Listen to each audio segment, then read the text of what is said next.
Jung, o mapa da alma, uma introdução, por Moray Stein, tradução Álvaro Cabral, editora Cultrix.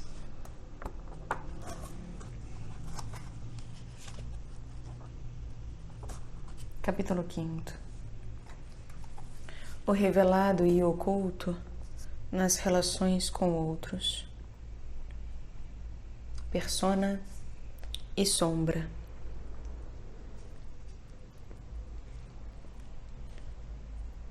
Foi uma das primeiras observações de Jung, mais tarde desenvolvida em proposições teóricas, que a psique consistia em muitas partes e centros de consciência. Nesse universo interior, não existe simplesmente um planeta, mas todo um sistema solar, e mais do que isso. Referimo-nos às pessoas como detentoras de uma personalidade, mas, de fato, esta é composta por um agregado de subpersonalidades. Jung procedeu à detalhada elaboração destas últimas. Há um complexo do ego. Depois, temos a multidão de complexos pessoais secundários, dos quais o complexo de mãe e o complexo de pai são os mais importantes e os mais poderosos. E, por fim, encontramos as numerosas imagens e constelações arquetípicas. Num certo sentido, somos feitos de muitas atitudes e orientações potencialmente divergentes, e estas podem facilmente cair em oposição recíproca e criar conflitos que culminam em estilos neuróticos de personalidade. Neste capítulo, descreverei um par destas subpersonalidades divergentes: a sombra e a persona. São estruturas complementares e existem em toda a psique humana. Ambas foram denominadas de acordo com objetos concretos na experiência sensorial. A sombra é a imagem de nós próprios que desliza em nossa esteira quando caminhamos em direção à luz. A persona, o seu oposto, é o nome inspirado pelo termo romano para designar a máscara de um ator. É o rosto que usamos para o encontro com o mundo social que nos cerca. No começo da vida, a personalidade é uma simples unidade indiferenciada. Amorfa e mais potencial do que real, ela constitui um todo. Iniciando o processo de desenvolvimento, essa totalidade diferencia-se e separa-se em várias partes. Nasce a consciência do ego, e ao crescer, deixa para trás boa parte da totalidade de si mesmo no que é agora o inconsciente. O inconsciente, por sua vez, é estruturado como grupos materiais em torno de imagos, internalizações e experiências traumáticas para formar as subpersonalidades, os complexos. Os complexos, como expus no capítulo 2, são autônomos e revelam uma consciência própria. Também aglutinam uma certa quantidade de energia psíquica e possuem vontade própria. A sombra do ego. Um dos fatores psíquicos conscientes que o ego não pode controlar é a sombra.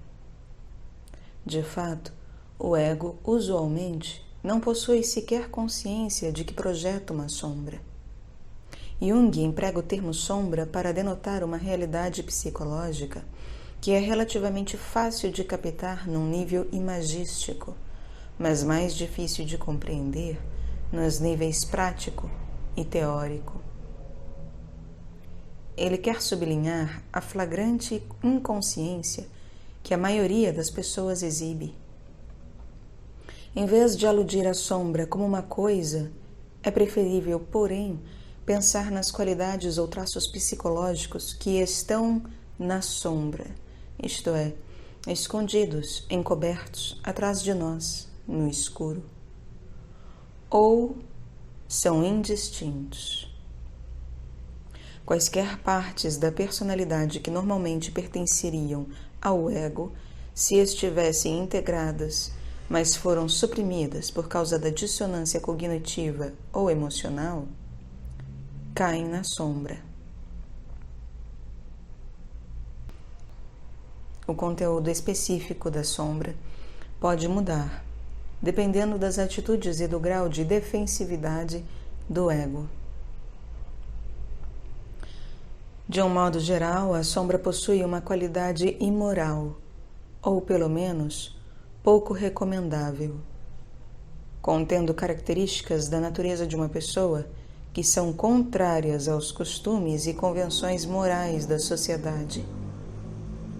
A sombra é o lado inconsciente das operações intencionais, voluntárias e defensivas do ego. É, por assim dizer, a face posterior do ego. Todo ego tem uma sombra. Isso é inevitável.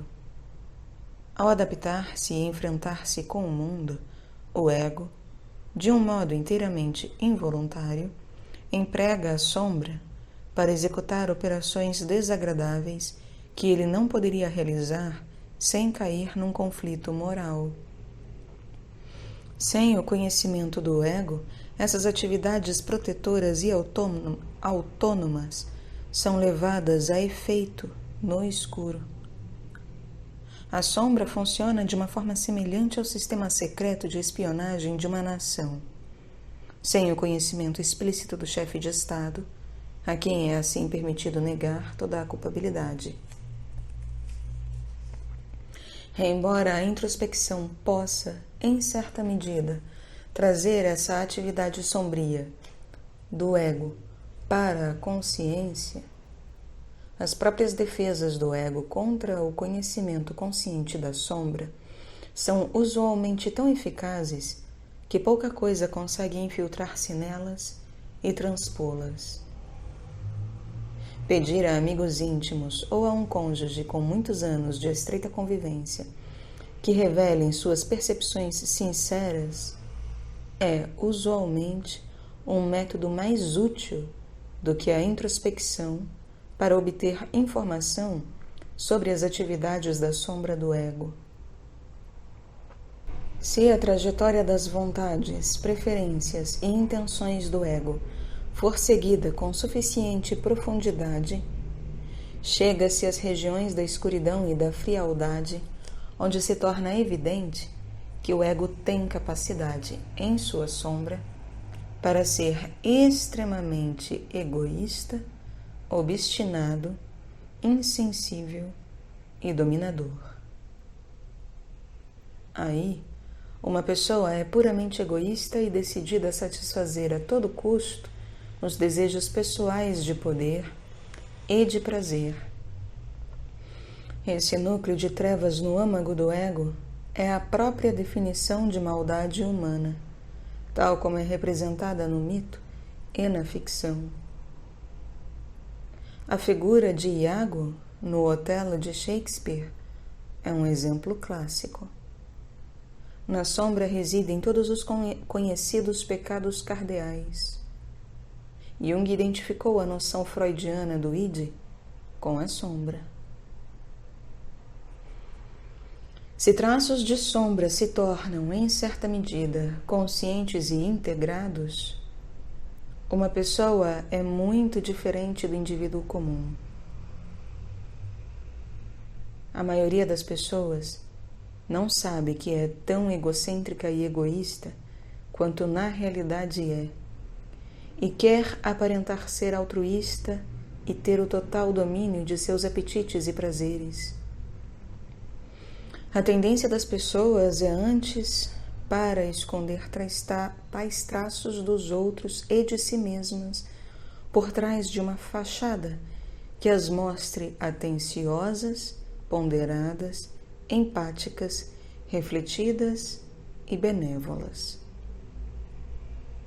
As exceções a essa norma social são aquelas que formaram uma identidade negativa. As ovelhas negras, que se orgulham de sua ganância, cobiça e agressividade, e se vangloriam e exibem em público esses traços, ao passo que em seu lado oculto, na sombra, são sensíveis e sentimentais. Outras exceções são aqueles que nada têm a perder, os verdadeiros criminosos e sociopatas.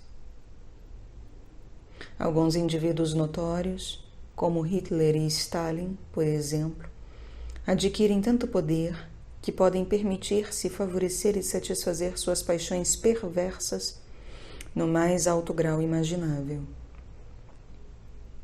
A maioria das pessoas, entretanto, veem-se como decentes e conduzem-se de acordo com as regras da decência e da correção em seus círculos sociais, e só revelam elementos sombrios por acidente, em sonhos ou quando impelidas a extremos.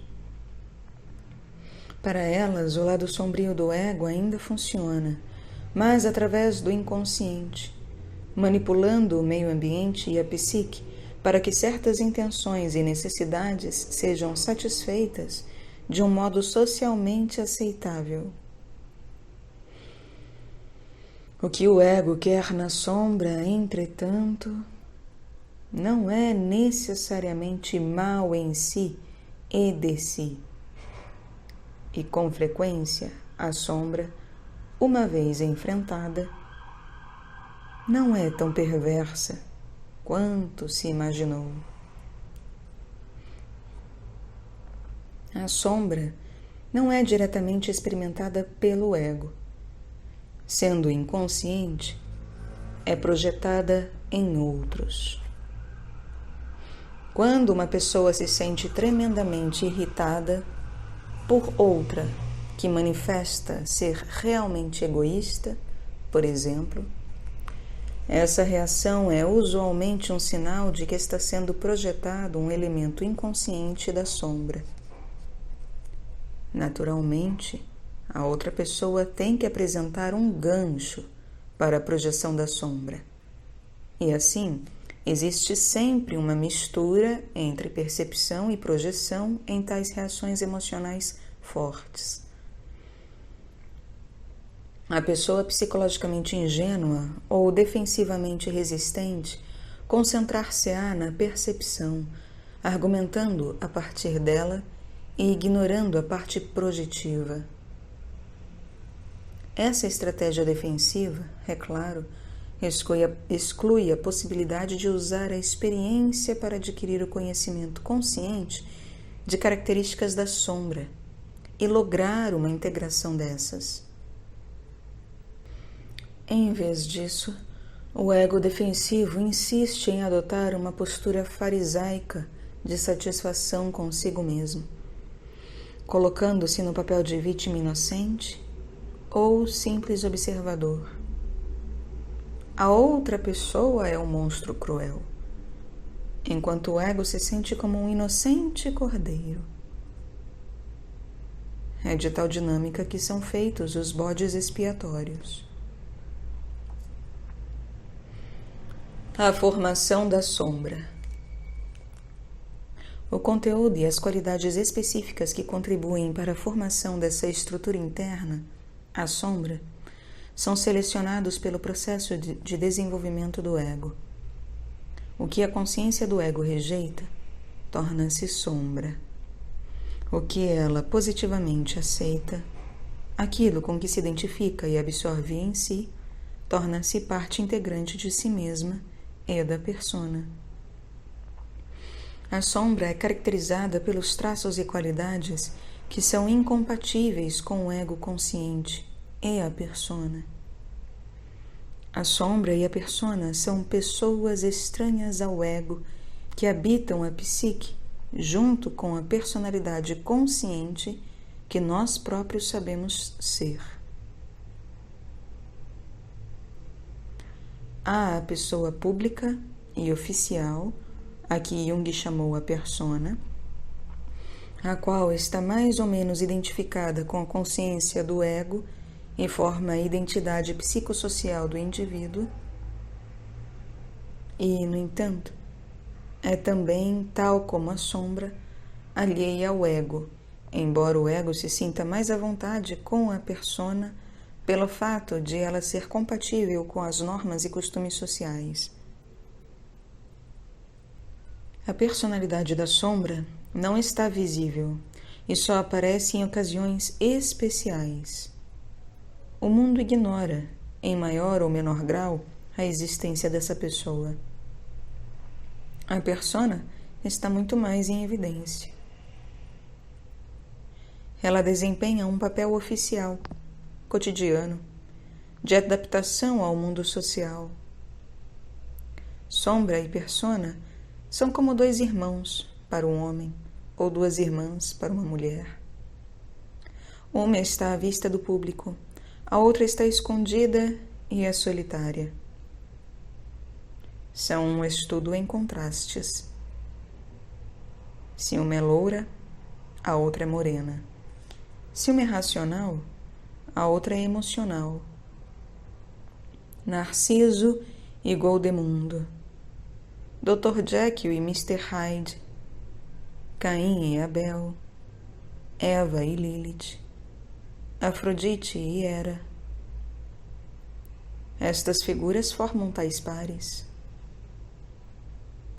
Uma complementa, ou, mais frequentemente, opõe-se à outra. Persona e sombra são usualmente o oposto, mais ou menos exato uma da outra, e, no entanto, são tão chegadas quanto podem ser dois gêmeos. A persona é a pessoa que passamos a ser em resultado dos processos de aculturação, educação e adaptação aos nossos meios físico e social. Como já mencionei, Jung foi buscar esse termo no teatro romano, onde persona se referia à máscara do ator.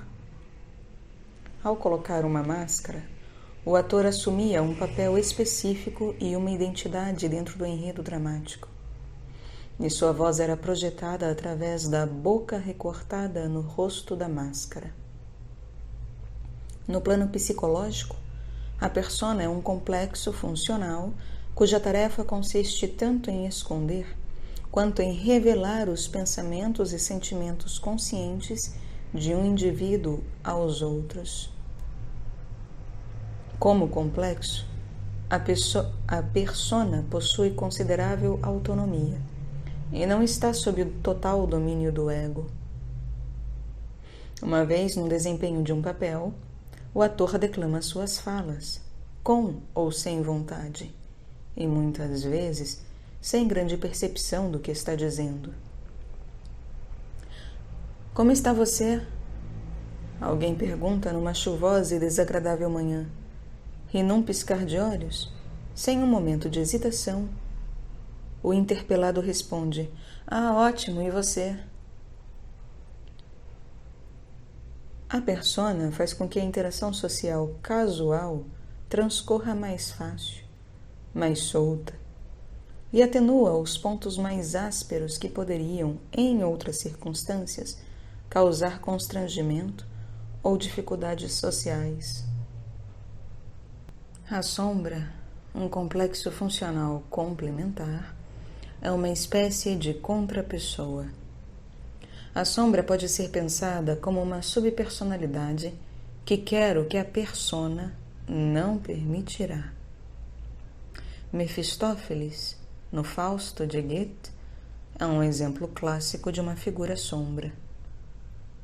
Fausto é um intelectual entediado que já viu tudo o que havia para ver, leu todos os livros importantes e aprendeu tudo o que queria saber.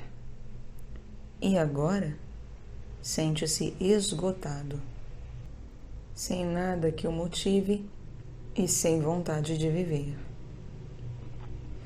Está deprimido e pensa em suicídio quando um cachorrinho se atravessa de súbito em seu caminho e transforma-se em Mefistófeles. Mefistófeles induz Fausto a deixar seu gabinete de estudo e a sair com ele pelo mundo, a fim de adquirir experiência sobre o seu outro lado, a sua sensualidade. Apresenta Fausto as suas funções inferiores, sensação e sentimento, e aos frêmitos e excitação da sua até então nula vida sexual. Esse é um lado da vida que sua persona, como professor e intelectual, não permitia.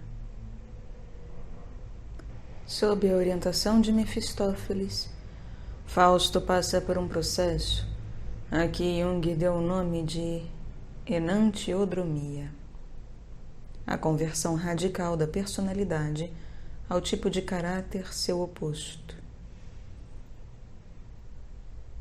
Ele adota a sombra e, com efeito, durante algum tempo, passa a estar identificado com suas energias e qualidades. Para um ego que esteve identificado com a persona e seus supostos valores e qualidades, a sombra tresanda a podridão e a malignidade. Mefistófeles consubstancia o mal, a destrutividade pura, intencional, obstinada. Mas o encontro com a sombra também tem um efeito transformativo sobre Fausto. Ele encontra nova energia. O seu tédio dissipa-se e lança-se em aventuras que, no fim, lhe proporcionam uma experiência mais completa de vida. A integração da sombra constitui um problema psicológico e moral extremamente espinhoso. Se a pessoa rechaça completamente a sombra, a vida é correta, mas terrivelmente incompleta. Ao abrir-se para a experiência da sombra, entretanto, uma pessoa fica manchada da imoralidade, mas alcança um maior grau de totalidade. Isso é, na verdade, um dilema diabólico. É o dilema de Fausto e o problema essencial da existência humana. No caso de Fausto, sua alma é salva no final, mas só pela graça de Deus. A persona. Em seus escritos oficiais, Jung não entra em muitos detalhes acerca da sombra, mas faz uma interessante e detalhada descrição da persona. Através dela, podemos aduzir também algumas informações sobre a sombra e sua constelação dentro de uma personalidade. Ocupar-me-ei agora um pouco mais de perto do que Jung escreveu sobre a persona, sua posição na psique e sua formação. Ele define esse termo na importante obra Tipos Psicológicos, publicada em 21.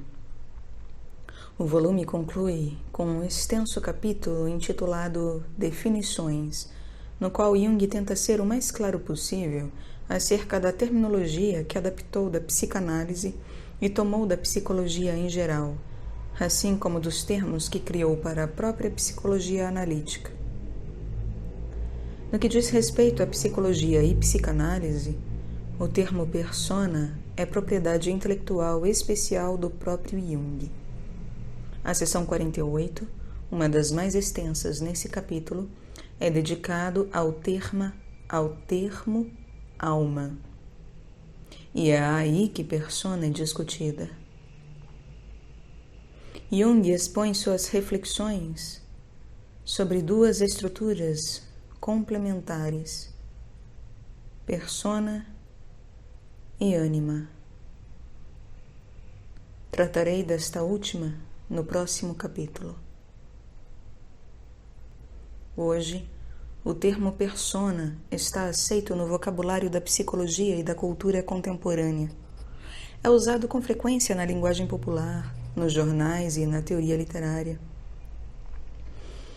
Significa a pessoa tal como apresentada, não a pessoa como real. A persona é um construto psicológico e social adotado para um fim específico.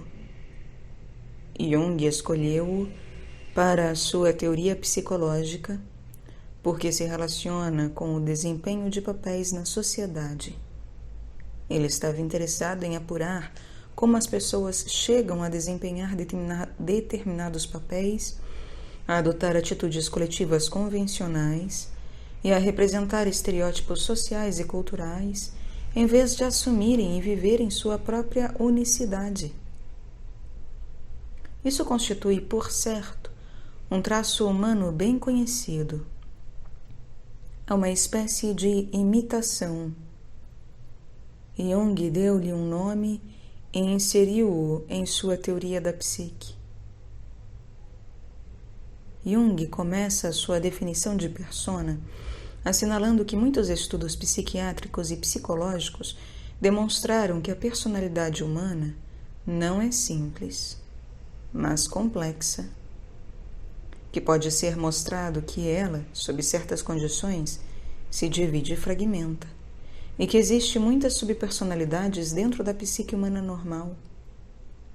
Entretanto, abre aspas, fica desde logo evidente que tal pluralidade de personalidades nunca pode aparecer no indivíduo normal, fecha aspas.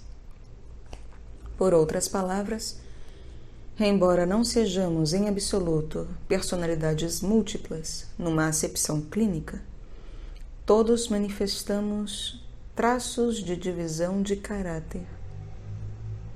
O indivíduo normal é simplesmente uma versão menos exagerada do que se verifica em patologia.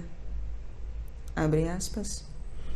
Basta, por exemplo, observar com atenção um indivíduo em circunstâncias distintas para se perceber a mudança que sofre ao passar de um ambiente para outro e como, em cada caso, se evidencia um caráter de perfil bem marcado, nitidamente distinto do anterior. A expressão proverbial anjo na rua, carrasco em casa é uma formulação do fenômeno de desdobramento da personalidade, inspirada na experiência cotidiana. Fecha aspas. Em público, tal indivíduo é todo sorrisos, tapinhas nas costas, cordial, extrovertido, de fácil convívio, despreocupado, brincalhão. Em casa, pelo contrário, é azedo e resingão. Não fala com os filhos, mal-humorado, esconde seu ar soturno atrás das folhas do jornal e pode ser agressivo, verbalmente ou de alguma outra forma. O caráter é alterado para ajustar-se a situações ou circunstâncias específicas. A história de Jekyll e Hyde representa uma forma extrema disso. Um outro romance com o mesmo tema é O Retrato de Dorian Gray, onde o protagonista guarda no sótão de sua casa um retrato dele próprio. À medida que ele envelhece, o retrato também envelhece, revelando a sua verdadeira natureza e caráter. Entretanto, ele continua aparecendo em público sem rugas, jovem, requintado e divertido. Jung passa em seguida a discutir o tema fascinante da sensibilidade humana aos ambientes sociais. As pessoas são usualmente sensíveis às expectativas de outras pessoas. Jung sublinha que determinados ambientes, como famílias, escolas e locais de trabalho, requerem que as pessoas assumam atitudes específicas. Por atitude, Jung entende, abre aspas, uma orientação a priori para uma coisa determinada, não importa se ela está representada ou não na consciência. Fecha aspas. Uma atitude pode ser latente e inconsciente, mas está atuando constantemente a fim de orientar uma pessoa para uma situação ou um ambiente. Além disso, uma atitude é, abre aspas, uma combinação de fatores e conteúdos psíquicos que determinarão a ação nesta ou naquela direção definida. Fecha aspas. Portanto, uma atitude é uma característica do caráter. Quanto mais tempo uma atitude persiste e quanto mais frequentemente ela for chamada a satisfazer as exigências do meio, mais habitual ela se torna. Como isso seria expresso pelo behaviorismo, quanto maior for a frequência com que um comportamento ou atitude é reforçado pelo meio ambiente, mais forte e mais inexpugnável se torna. As pessoas podem ser treinadas para desenvolver atitudes específicas em relação a certos meios e, assim, a responder de formas determinadas, reagindo a sinais ou pistas como foram ensinadas a fazer. Uma vez que a atitude tenha sido plenamente desenvolvida, tudo o que é requerido para ativar o comportamento é o sinal de gatilho apropriado. Jung observou isso em 1920, mais ou menos na época em que o behaviorismo estava começando a ganhar terreno nos Estados Unidos, liderado por John Watson, cuja primeira obra importante foi publicada em 1913. Em contraste com as pessoas que vivem e trabalham em áreas rurais ou naturais, as quais constituem meios ambientes relativamente unificados, muitos habitantes urbanos educados movimentam-se em dois ambientes totalmente distintos, o círculo doméstico e o mundo público.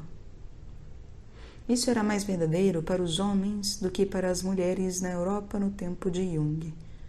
Os homens do tempo e da cultura de Jung trabalhavam num ambiente e viviam domesticamente em outro, e tinham de responder a dois meios nitidamente diferentes, cada um dos quais fornecia um diferente conjunto de sinais. Abre aspas.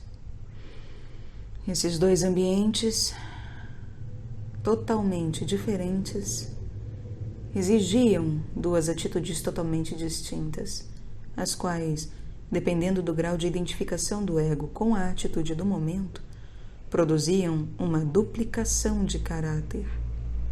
Fecha aspas. Um amigo meu tem um cargo administrativo de nível médio numa repartição governamental e, assim, cumpre-lhe dar o tom para os funcionários do grupo sob suas ordens no tocante aos valores e padrões do comportamento no setor público. A repartição é um ambiente e ele descobre, através das outras fontes, quais são os valores corretos e depois informa aos seus subordinados que, por exemplo, devem ser sensíveis em questões tais como não discriminação, sexismo e ação afirmativa. O meu amigo contou-me que desempenha bem e com facilidade esse papel no local de trabalho. Mas quando vê televisão, na intimidade do seu próprio lar, tem reações muito diferentes. Aí, ele é ultraconservador. No trabalho, ele é um homem moderno, liberal, esclarecido. O seu ego, entretanto, não está fortemente identificado com a atitude desse meio. Ele tem uma persona funcional, uma que ele põe e tira facilmente, sem se identificar com ela. O meu amigo tem muito claro em seu próprio espírito que não se identifica em absoluto com essa persona do seu local de trabalho. Frequentemente, porém, o ego identifica-se com a persona. O termo psicológico identificação assinala a capacidade do ego para absorver e unir-se a objetos externos, atitudes e pessoas. Isso é um processo mais ou menos inconsciente. A pessoa imita involuntariamente outra. Talvez ela própria nem se dê conta disso, mas outras pessoas veem a imitação. Em princípio, pode-se dizer que o ego está inteiramente separado da persona. Mas, na vida real, não é esse o caso, visto que, com grande frequência, o ego tende a identificar-se com os papéis que desempenha na vida. Abre aspas. O caráter é, via de regra, moldado por exigências emocionais e uma aquiescência cômoda em nome do conforto e da conveniência. Daí acontecer com frequência que homens que na vida pública são extremamente enérgicos, fogosos, duros no trato, obstinados e implacáveis, mostram-se tolerantes, moderados, complacentes, até fracos, quando no lar e no seio da família. Qual é o verdadeiro caráter? A personalidade real? É frequentemente impossível responder a essa pergunta. Fecha aspas. De qualquer modo, o ego sempre contém mais do que identificação com a persona. Pode-se dizer que, no máximo, a persona formará um invólucro compacto, envolvendo o lado do ego que se defronta com o mundo social. Mas, usualmente, as pessoas ainda reconhecerão uma diferença entre o papel e a verdadeira identidade íntima. O núcleo do ego é arquetípico, assim como individual e pessoal. Ainda é pequeno ponto de reflexão, o centro do eu. O lado arquetípico do núcleo do ego é puro eu sou, uma manifestação do si mesmo. É simplesmente egoidade. Ver o capítulo 1. No lado pessoal, entretanto, o ego é permeável à influência de forças externas. Tal influência penetra no ego e afasta essa pura egoidade quando o ego se identifica com o novo conteúdo. Isso é a aprendizagem do ego. Aprendemos os nossos nomes. Depois disso, passamos a ser os nossos nomes. Identificamo-nos com os sons deles. Quando o ego é identificado com a persona, sente-se idêntico a ela. Eu sou, então, o meu nome. Sou o filho de meu pai e de minha mãe, o irmão de minha irmã. Uma vez feita essa identificação, deixo de ser simplesmente eu sou o que sou, mas em vez disso, sou Murray Stein, nascido em tal e tal data, com essa história pessoal particular. Este é quem eu sou agora. Identifico-me com memórias, com a construção da minha história, com algumas de minhas qualidades. Assim, a pura egoidade, a peça arquetípica, pode ficar obscurecida e esconder-se ou desaparecer totalmente da consciência. Então, somos verdadeiramente dependentes da persona para nossa inteira identidade e senso de realidade, para não mencionar o sentimento de valor pessoal e de afinidade com o grupo a que se pertence. É claro, isso também pode flutuar. Por vezes a pessoa pode encontrar-se no estado puro eu sou, não se identificando com coisa alguma em particular. Outras vezes, está firmemente identificada com algum conteúdo ou qualidade e investiu substancialmente numa imagem de persona. T.S. Eliot disse, falando sobre gatos, que eles têm 3 nomes.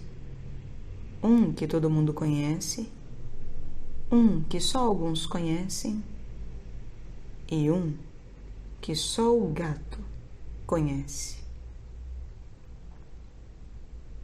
O primeiro e o segundo referem-se à persona. O terceiro refere-se ao núcleo arquetípico do ego. As 2 fontes da persona.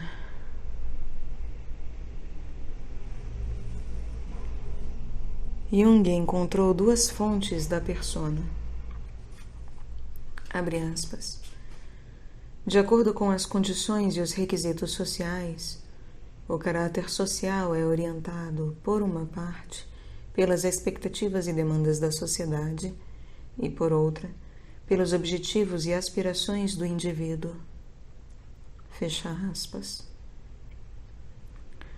A primeira, as expectativas e demandas do meio, inclui requisitos tais como ser um certo tipo de pessoa, comportar-se apropriadamente de acordo com os costumes sociais do grupo e, com muita frequência, acreditar em certas proposições sobre a natureza da realidade, como, por exemplo, aceitar ensinamentos religiosos. A segunda fonte inclui as ambições sociais do indivíduo. Para que a sociedade esteja apta a influenciar as atitudes e o comportamento de uma pessoa, esta deve querer pertencer à sociedade. O ego deve estar motivado para aceitar as características e os papéis da persona que a sociedade requer e oferece, pois, caso contrário, são pura e simplesmente evitados. Não haverá identificação de nenhuma espécie. Um acordo deve ser estabelecido entre o indivíduo e a sociedade para que a formação da persona se firme e se consolide. Se assim não for, o indivíduo viverá uma vida isolada às margens da cultura, para sempre, uma espécie de adolescente inquieto e ansioso num mundo adulto. Isso é muito diferente do rebelde heróico que traça o seu próprio caminho e ignora as normas sociais. Esse é uma outra espécie de pessoa, a qual é oferecida por todas as sociedades e grupos. Existem muitos papéis a desempenhar. De um modo geral, quanto mais prestigioso é o papel, mais forte é a tendência para identificar-se com ele. As pessoas não se identificam usualmente com papéis desempenhados por pessoas de uma classe inferior, como garis ou porteiros, ou mesmo com papéis de classe média, como gerentes ou superintendentes. Se porventura o fazem, é na grande maioria das vezes de um modo jocoso. Esses empregos têm seu valor próprio e dignidade, mas não sugerem papéis para exibir orgulhosamente em sociedade. e a tentação para identificar-se fortemente com eles é mínima. A identificação com um papel é motivada, de modo geral, pela ambição e aspiração social. Por exemplo, uma pessoa que é eleita para o Senado dos Estados Unidos adquire um papel com elevado valor coletivo e enorme prestígio. Com ele vem fama, honrarias e grande visibilidade social, e o indivíduo que é senador tende a fundir-se com o seu papel, até a ponto de desejar ser tratado por amigos íntimos, com manifesto respeito. Foi noticiado que após a eleição de John F. Kennedy como presidente dos Estados Unidos, até os membros mais íntimos de sua família o tratavam como Senhor Presidente.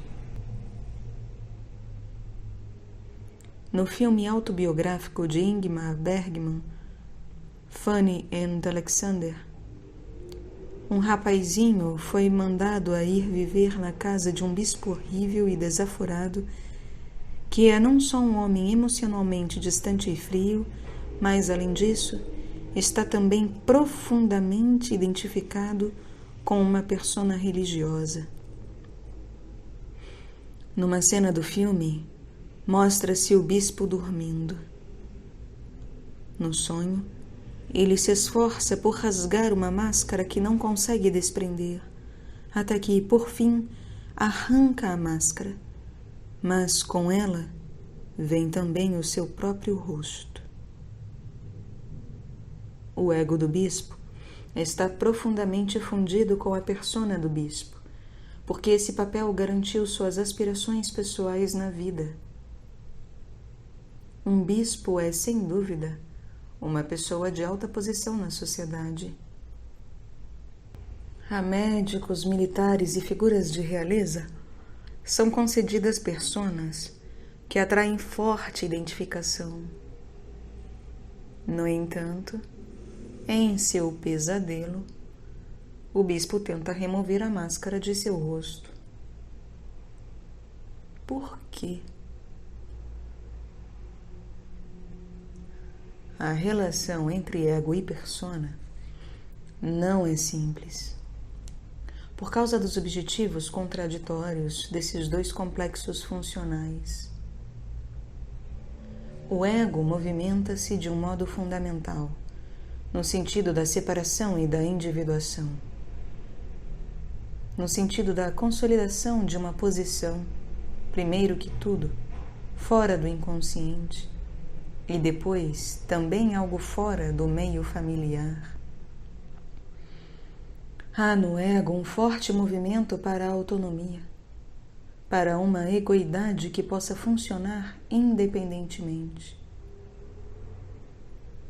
Ao mesmo tempo, uma outra parte do ego, que é aquela onde a persona ganha raízes, movimenta-se na direção oposta, no sentido do relacionamento e adaptação ao mundo dos objetos. Essas são duas tendências contrárias dentro do ego. Uma necessidade de separação e independência, por um lado, e uma necessidade de relacionamento e de participação, por outro. O desejo radical do ego de separação, individuação, está frequentemente radicado na sombra. Por ser tão ameaçador para a vida do grupo e o bem-estar do indivíduo. Do ponto de vista objetivo, todos precisamos de outras pessoas para sobreviver física e psicologicamente. O movimento do ego, no sentido da relação e da adaptação ao meio atual, buscando assegurar a sobrevivência, oferece à persona a oportunidade de adquirir influência e predomínio. E isso passa então a ser a autoapresentação de uma pessoa ao mundo. O desenvolvimento da persona. Este conflito no ego entre individuação, separação e conformidade social gera muita ansiedade básica do ego. Como pode alguém ser livre, único e individual, tendo que ser também, ao mesmo tempo, aceito e querido pelos outros, acomodando-se aos desejos e necessidades deles? Existe claramente uma fonte de conflito fundamental entre o ego e o desenvolvimento da personalidade. No início da idade adulta, a pessoa espera que tenha ocorrido suficiente desenvolvimento no ego e na persona para que as necessidades duais do ego de independência e relacionamento sejam satisfeitas, ao mesmo tempo que a persona procedeu a uma adaptação suficiente para permitir ao ego viver no mundo real. Gênios famosos como Beethoven, Wagner e Picasso parecem ter sido exceções a essa regra, na medida em que seus dotes lhes permitiram ser eles próprios como indivíduos num grau extraordinário. Seus excessos foram-lhes perdoados por causa do que eles ofereceram ao mundo em compensação. O ego não escolhe deliberadamente identificar-se com uma determinada persona. As pessoas encontram-se em ambientes onde têm de sobreviver, e a maioria esforça-se ao máximo por seguir adiante. A ordem de nascimento é um fator importante, assim como o sexo. Uma menina ou um rapazinho de pouca idade observam o que as outras crianças estão fazendo e imitam-nas. As meninas ensaiam as atitudes e gestos de suas mães, enquanto provam as roupas delas. Por vezes, os rapazinhos também provam vestidos das mães, e seus pais ficam preocupados com isso. As roupas representam a persona. O mais frequente é os rapazinhos imitarem o pai ou o irmão mais velho, usando bonés ou chapéus quando eles os usam, e caminhando com ares emproados, se virem que é assim que os outros estão fazendo. O sexo é certamente um dos modos como somos separados e distinguidos desde cedo, e essas características são absorvidas pela persona. Um jovem dá-se conta de que é tratado de uma certa maneira se o seu comportamento for o certo e responder de uma forma apropriada ao seu sexo. Isso pode ocorrer muito naturalmente ou não numa criança. Por vezes a persona ajusta-se, outras vezes não. Forma-se finalmente uma atitude que é, pelo menos, adequada, se não incentivadora, em termos de atrativos relacionados com o sexo. As questões mais profundas relacionadas com o sexo e a identificação sexual serão tratadas no próximo capítulo. O desenvolvimento da persona tem duas armadilhas potenciais. Uma é a superidentificação com a persona. O indivíduo preocupa-se excessivamente em agradar e adaptar-se ao mundo social e passa a acreditar que essa imagem construída é tudo o que conta para a formação da personalidade. O outro problema reside em não prestar atenção suficiente ao mundo dos objetos externos e em ficar envolvido de um modo exageradamente exclusivo com o mundo interior. Uma condição que Jung descreverá como possessão de ânima ou ânimos. Uma tal pessoa submete-se a impulsos, anseios, desejos e fantasias e está tão dominada por esse mundo e identifica-se a tal ponto com ele que pouca atenção é prestada a outras pessoas. Por conseguinte, semelhante pessoa tende a ser indelicada, cega e sem qualquer afinidade com outras. E só renuncia a essas características quando forçada a fazê-lo pelos mais duros e cruéis golpes do destino. O desenvolvimento da persona é tipicamente um importante problema na adolescência e início da idade adulta, quando há, por um lado, tanta atividade no mundo interior, tantos impulsos, fantasias, sonhos, desejos, ideologias e idealismos, e, por outro, tanta pressão dos seus iguais, no sentido da conformidade. A afinidade com o mundo social mais vasto pode parecer muito primitiva e coletiva, desequilibrada por uma espécie de mentalidade de horda, uma identificação com um grupo de iguais e seus valores coletivos. Tal identificação com o grupo de iguais ajuda o adolescente a emancipar-se dos pais, um passo necessário para se alcançar a maturidade.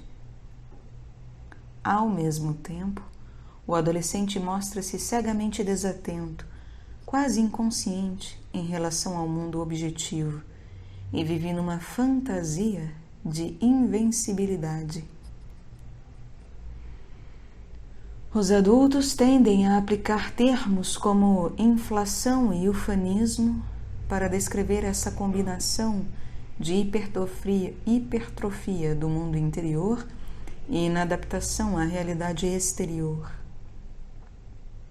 Por outro lado, alguns adolescentes prestam atenção exagerada aos valores e expectativas dos adultos.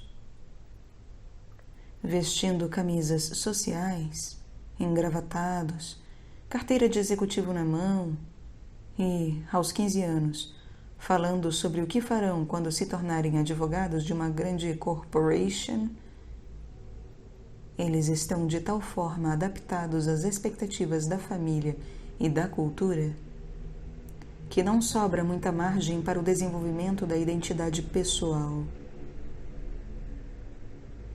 Eles estão no caminho para tornarem-se meros estereótipos de formas culturais, vítimas de prematura adaptação da persona.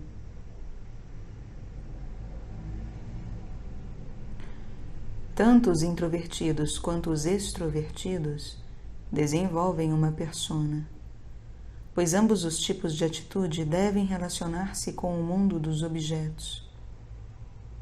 Para os extrovertidos, entretanto, o desenvolvimento da persona é um processo mais simples do que para os introvertidos. A libido extrovertida vai para o objeto e fica aí.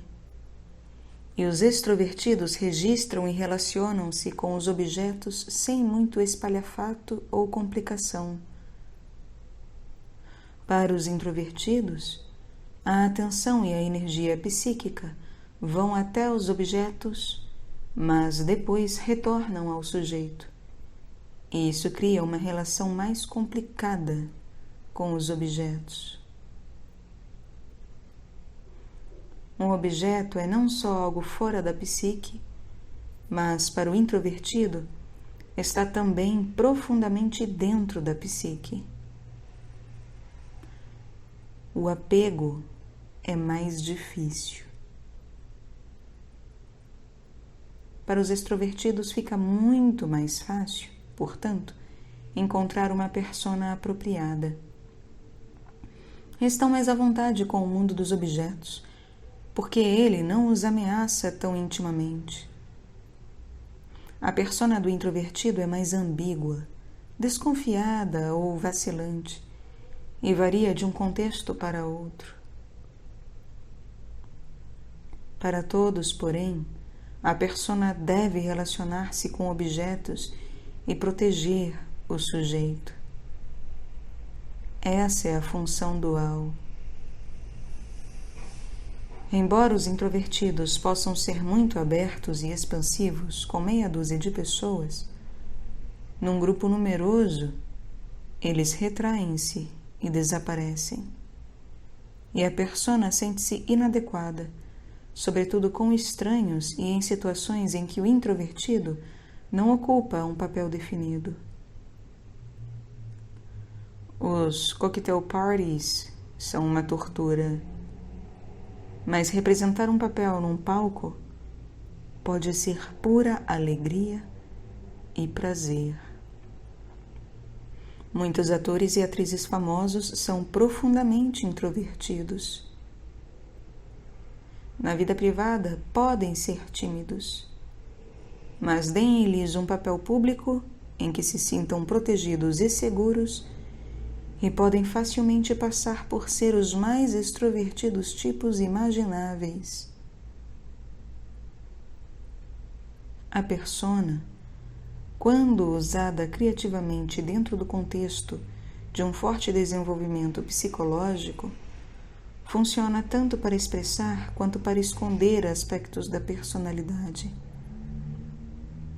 Uma persona adequada possui amplitude suficiente não só para expressar os aspectos socialmente apropriados da personalidade, mas também para ser autêntica e plausível. O indivíduo pode, sem muito dano, identificar-se com uma persona na medida em que ela é verdadeira expressão da personalidade. É claro, isso pode mudar com a idade, e novas personas surgem quando os indivíduos ingressam em novas fases da vida.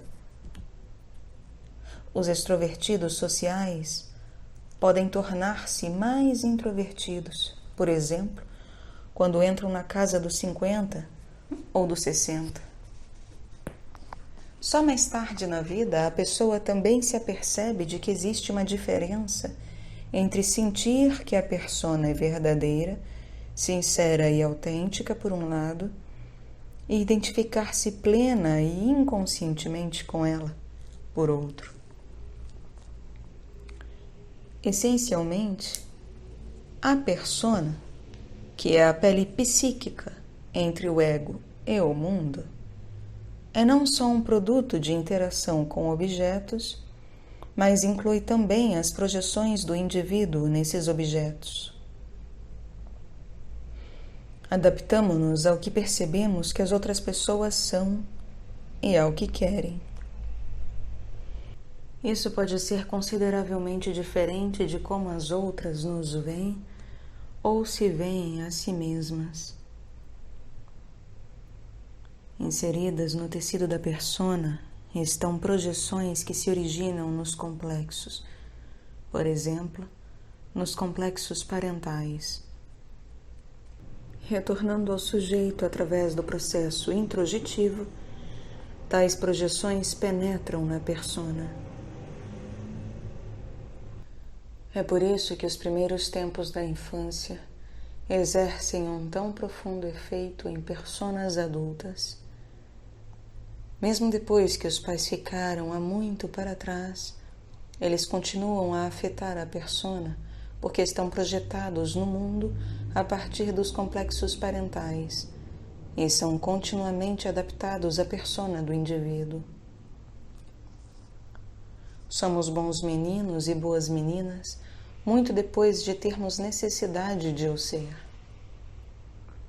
Levar a persona de um contexto para outro apresenta problemas porque, num contínuo esforço de adaptação, o contexto original é projetado em novas situações muito diferentes. Foi essa a observação de Freud a respeito da transferência. O antigo contexto infantil é transferido para o novo contexto da relação médico-paciente. Até se aperceber de como o novo ambiente é diferente, a pessoa persevera em antigos comportamentos habituais, reagindo ao novo ambiente como se este ainda fosse o antigo e familiar. As transformações da persona. O núcleo arquetípico do ego não muda com o tempo, mas a persona pode ser e é modificada muitas vezes no transcorrer da vida.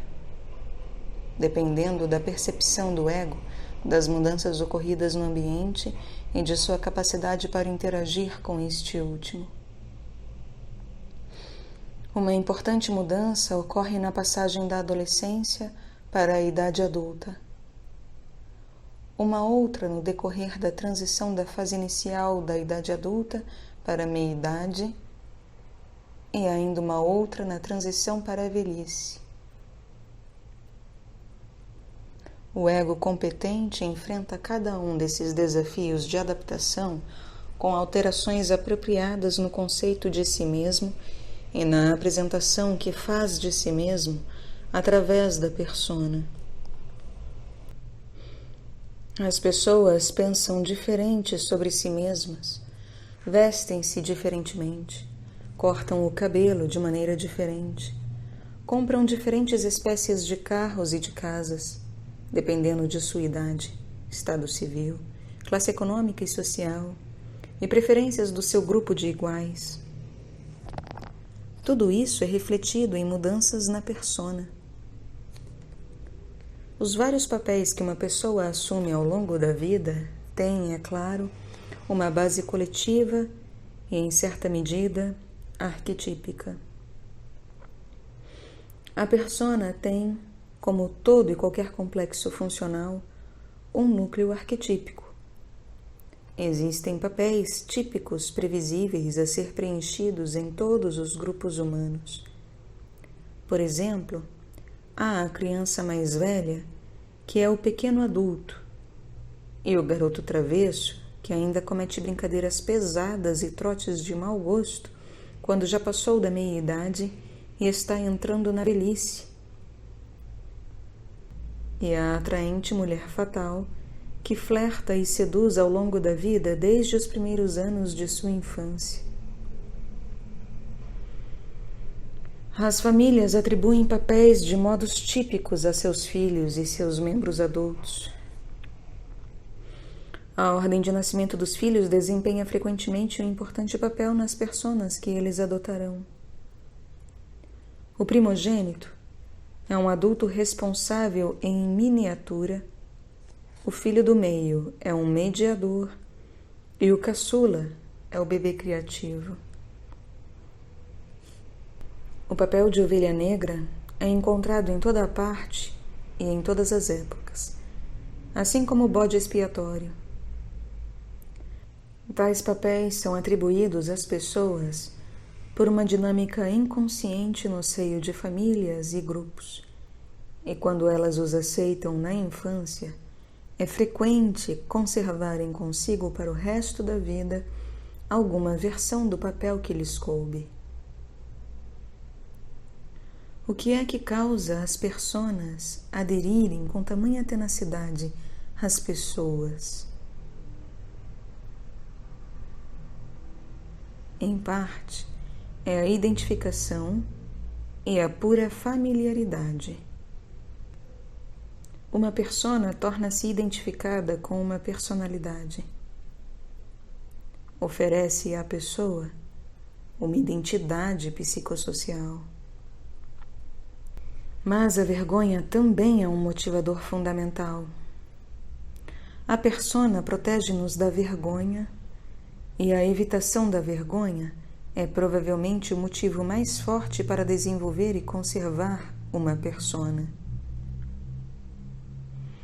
Os escritos de Ruth Benedict sobre culturas da vergonha e da culpa demonstram que as nações ocidentais são caracteristicamente culturas da culpa e os países orientais são, em contraste, culturas da vergonha.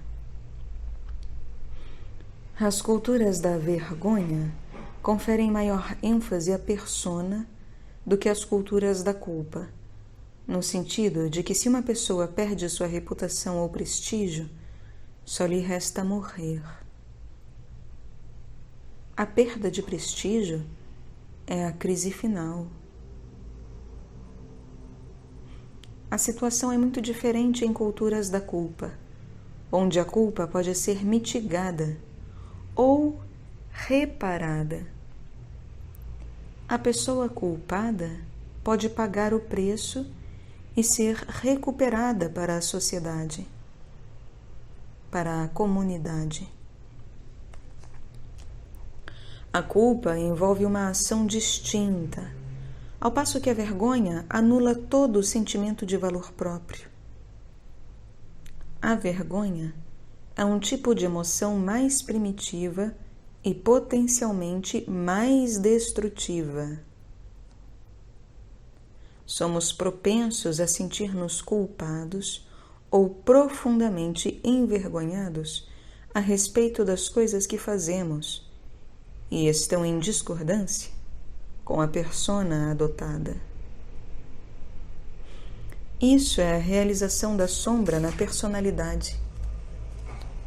A sombra induz a vergonha. Há uma sensação de indignidade. Há um sentimento de impureza, de estar manchado e ser indesejável. Ser bem ensinado é um motivo de orgulho. Sujar-se é vergonhoso. A natureza foi conquistada pelo ego, ensinando a ser asseado, a cultivar hábitos de higiene. Tais experiências de vergonha incluem qualquer coisa que não se ajuste à forma como fomos ensinados. A ser uma boa pessoa, um tipo correto de pessoa, a ajustar-nos, a ser aceitos. Numa cultura puritana como a nossa, determinadas espécies de fantasias e condutas sexuais que não são apropriadas à persona de uma boa pessoa redundam facilmente em sentimentos de vergonha. Uma outra característica da sombra é a agressão. Sentir-se agressivo, detestável ou invejoso são emoções vergonhosas. Essas reações humanas normais tendem a ficar ocultas. Elas fazem sentirmos-nos constrangidos, embaraçados, da mesma forma que nos sentimos envergonhados por certos defeitos físicos ou falhas de caráter que vemos em nós próprios. A persona é o rosto que envergamos para o nosso encontro com outros rostos, para sermos como eles e para que eles gostem de nós. Não queremos ser demasiado diferentes, pois os nossos pontos de diferença, onde a persona termina e a sombra começa, fazem-nos sentir vergonha. Integrando persona e sombra. Sombra e persona são um par clássico de opostos, figurando na psique como polaridades do ego. Uma vez que a tarefa global do desenvolvimento psicológico, individuação, tratada no capítulo 8º, é a integração e a totalidade é o valor supremo, precisamos perguntar aqui, de um modo preliminar, pelo menos, o que significa integrar persona e sombra? No contexto do tópico deste capítulo, a integração depende da aceitação pela pessoa de si mesmo, da plena aceitação daquelas áreas ou partes de nós mesmos que não pertencem à imagem da persona, a qual é usualmente a imagem de um ideal ou, pelo menos, de uma norma cultural. Os aspectos pessoais de que nos envergonhamos são tidos com frequência como radicalmente malignos. Embora algumas coisas sejam, na verdade, ruins e destrutivas, frequentemente o material da sombra não é maligno. é sentido como tal somente por causa da vergonha que lhe está associada, em virtude de sua não conformidade com a persona.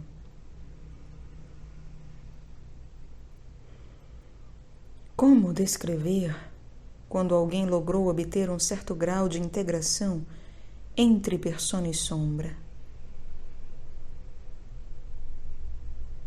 Jung cita uma carta de uma antiga paciente, escrita algum tempo depois de ele a ter visto para análise. Abre aspas. A partir do mal, muita coisa boa me aconteceu.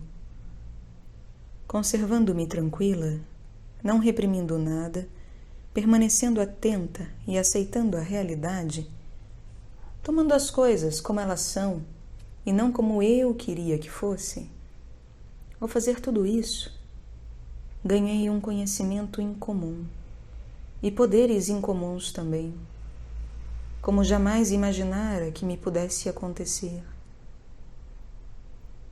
Eu sempre pensara que, quando aceitamos coisas, elas nos sobrepujam e dominam de um modo ou de outro. Acontece que isso não é absolutamente verdade e que só aceitando-as é que podemos assumir uma identidade em relação a elas. Assim, pretendo agora fazer o jogo da vida, ser receptiva para tudo que me vier, bom e mal, sol e sombra, alternando-se para sempre, e deste modo aceitar também a minha própria natureza com seus lados positivos e negativos. Assim, tudo adquire mais vida para mim. Que tola eu era! Como tentei forçar tudo a acontecer de acordo com o modo que eu achava que devia ser. Fecha aspas.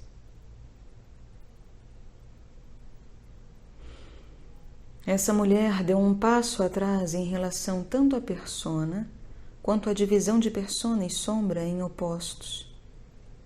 E ela está agora simplesmente observando desde uma perspectiva mais ampla, refletindo sobre o que observa e aceitando a sua psique tal como se lhe apresenta. Depois seleciona, classifica e vê do que se trata, fazendo algumas escolhas. Ela já não está mais sob o domínio de um ou outro extremo do espectro.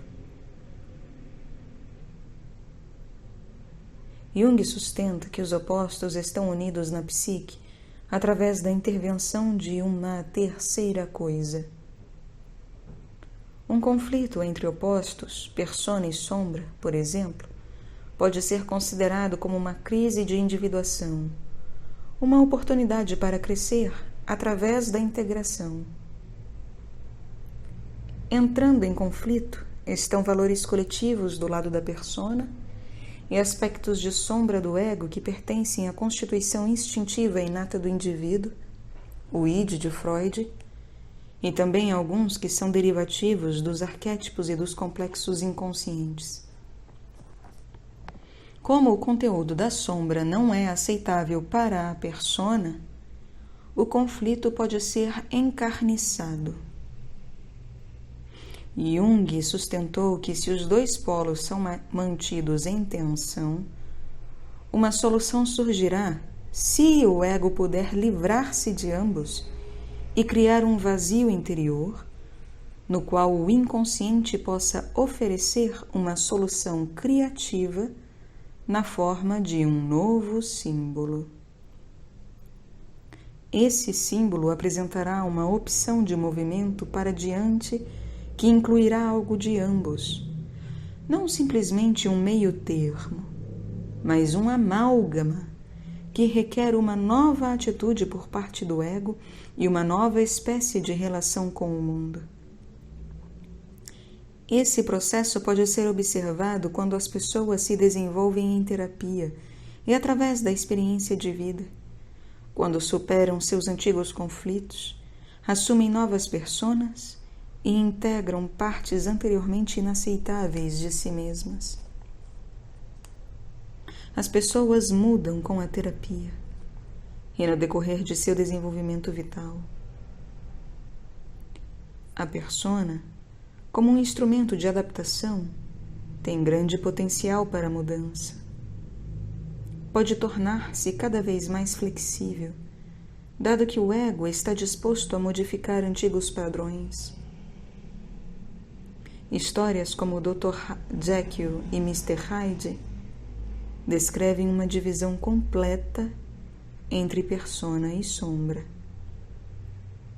Nessas histórias, não há integração, apenas flutuação, um vai e vem entre opostos. Papéis e impulsos da sombra são realizados em atos, sem a aparência de uma função transcendente para efetuar uma integração destes opostos. Não se pode deixar de pensar a respeito de pessoas na vida real que são incapazes de integrar tais opostos. Em alguns casos, o lado sombrio pode ser tão extremo e estar tão carregado de energia que se torna impossível a sua integração com uma persona socialmente aceitável de qualquer espécie.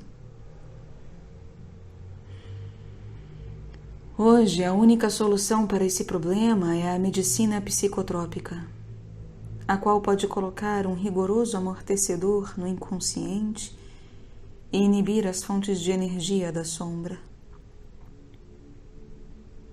Em outros casos, o ego é instável e fraco demais para moderar a impulsividade o bastante para levar em conta a constelação da função transcendente.